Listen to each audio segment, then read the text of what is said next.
Hindi lahat ng tumatawag sa Panginoon ng Panginoon ay maliligtas. And yes, you hear that right. Matthew chapter 7 verse 21.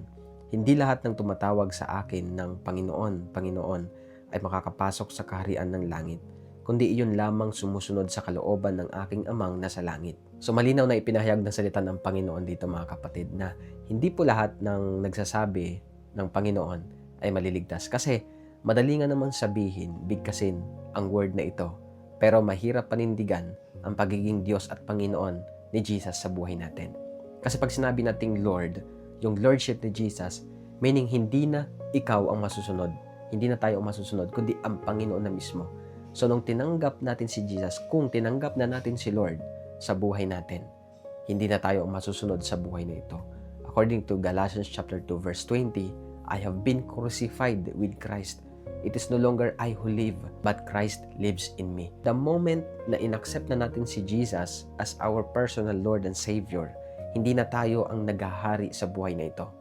Unlike before, na hindi pa natin kilala si Lord or di pa natin siya pinapapasok sa buhay natin, tayo pa ang nasusunod.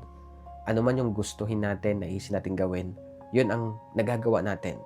Pero iba na nung pumasok na si Jesus. So kung nandyan na si Lord sa puso natin, kapag nandyan na si Lord sa buhay natin, hindi na ikaw ang master. At ito ang katotohanan, hindi lahat ng taong namamatay ay napupunta sa langit. At hindi rin lahat ng taong nagsasabing sila ay Kristiyano ay maliligtas. Yun po ang nakakalungkot na katotohanan mga kapatid, na kailangan natin seryosohin yung ating paglilingkod at pagsunod sa Panginoon.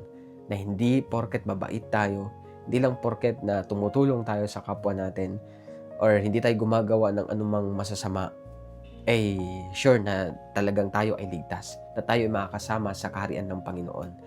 Hindi yon. Ang basihan dito ng Panginoon is yung pag mayroon tayong pananampalataya sa Kanya, ito ay magbubunga ng tunay na pagsunod. Ang tunay na pananampalataya ay magbubunga ng tunay na pagsunod sa Panginoon. Ang pinaka-passport papunta sa langit ay hindi yung sarili nating gawa, hindi yung mabuting gawa natin, hindi yung kilala lang natin si Lord by His name or tinatawag lang natin siyang Panginoon, kundi kung sinusunod natin ang kalooban ng Diyos sa buhay natin. Sa next na verse na binasa natin kanina, marami magsasabi sa akin sa araw ng paghuhukom, Panginoon, hindi po ba't sa ngalan niyo ay nagpahayag kami ng propesiya, nagpalayas ng mga demonyo at gumawa ng maraming himala?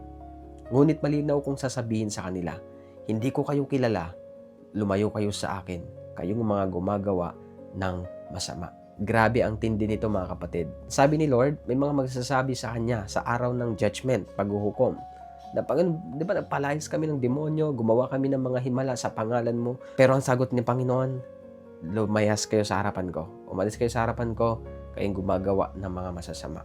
Ano naman ang ibig sabihin nito? Hindi lahat ng may gift, hindi lahat ng gifted or anointed ay makakapasok sa kaharian ng Panginoon. Kasi pwedeng gifted tayo, kasi maraming tao ang gifted but not fruitful. So ang tinitingnan ng Panginoon dito mga kapatid sa paglilingkod natin sa Kanya is not our gifts, but it's the fruit.